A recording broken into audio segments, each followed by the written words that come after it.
Sally, what do you think? We worked really hard to get her ready. This house is unsafe for a child. Who are you? Her name is Sally.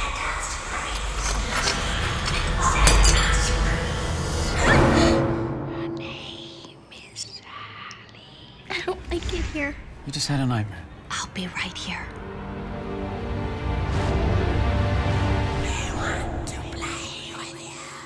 Don't Be Afraid of the Dark is the brainchild of the visionary filmmaker and screenwriter Guillermo del Toro. Much like del Toro's other films, Don't Be Afraid of the Dark is dark with a twist of fantasy. Although Troy Nixey took the lead as director, the film still holds true to a del Toro film as a little girl discovers the deep dark secrets of the long-abandoned Blackwood Manor. Don't Be Afraid of the Dark painted a pretty picture. In the first scene, we're greeted with two characters in a mansion from decades ago, and man, could you feel the presence. The candlelit basement, the period clothing, the true grittiness by the expert lighting, and it carried on till the present day. It had mood, it had character, but it was a movie I had seen many times before. Little girl finds deep dark secret in scary mansion, and no one else believes her except for one female sympathetic character. This character tries to convince another character, but they don't believe until it's too late. Drama, horror, action ensues until the last climactic battle. One thing outside the formula I didn't expect was the movie's antagonist. I'm still lost on these gnomes, or were they goblins? Maybe they were just several tiny miniature Peter Jackson-inspired golems, or just mutated rats. I don't know, but they were different, and I'd be lying if I didn't say they didn't make me pop out of my seat in a scene or two. But as we moved along, even these monsters lost that spark of interest. Their voices became laughable. They were shown in plain daylight and looked like weak, miserable characters, which made me question why I was scared of them. If you're going to see this movie in theaters, ask yourself, why am I going to see this movie? Chances are, if you're going for a quick scare, you might enjoy yourself, if not be mildly amused. If you're going to see this movie for any other reason, you might want to check the box office one last time. Although Don't Be Afraid of the Dark is pretty, gritty, and an interesting take on the monster genre, it's far from different and not worth the price of admission. Sally, I trust you. And you can tell me anything, anything at all.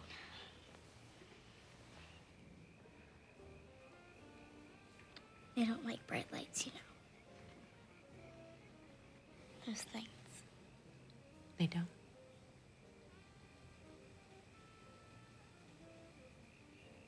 Then I have a good idea.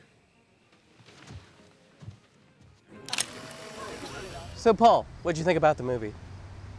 The first 10 minutes of the movie where it's 1890, whatever year it is, and it's all early and gothic, and the guy's chiseling out that chick's teeth with a hammer or whatever. I'm like, ooh, that's kind of scary, man. Right. I don't want to, because I don't know about you, but someone getting their teeth yanked out is the most visceral friggin' thing in the world. It's spooky, and the lighting sets the scene, and you get kind of scared. What's wrong with you, sir? And there's I don't wanna.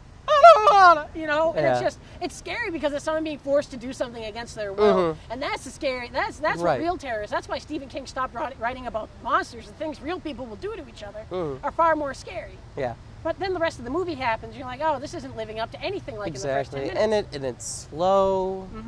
It's very slow, and it's predictable. Yeah, and the other thing is nothing escalates. You spend this entire movie hearing about how they need teeth to power up anime characters. Exactly. Or something. And they don't even get the teeth. You don't even they get the never teeth, get or the teeth. the child eating tree. I wanted that child. They have this stove in the entire movie, and you hear the voices coming from it, and that's where everyone lives. And you assume there's this nether realm of evil teeth monsters or something, and you never see it. All you hear is and the big twist at the ending is Katie Holmes may be a bad guy now.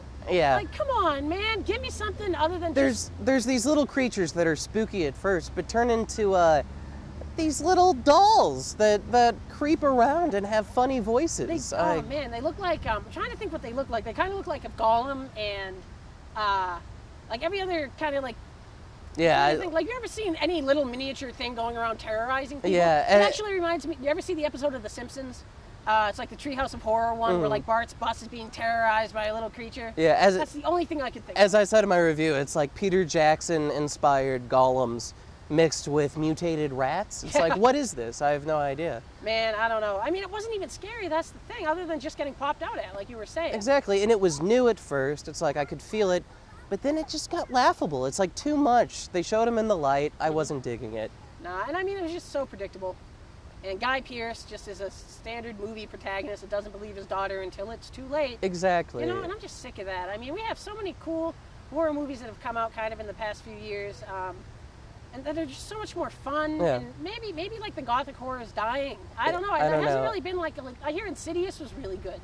Other than that, but I haven't seen it, and I don't Yeah, know. the Horror whole- hasn't done it for me. No, yet, they other haven't. Than, like Attack the Block. They've turned into surprise camera tricks, and that's pretty much it. It's Yeah. not real scare. It's I don't know. Ooga Booga. I could do that, you know, in my apartment. Yeah. You know, I could just have someone, hey, scare me every 10 minutes. Yeah, You know? pretty much. So, if you don't have any friends to scare you in your apartment, Don't Be Afraid of the Dark is playing in theaters right now, and prepare to get Ooga Booga at.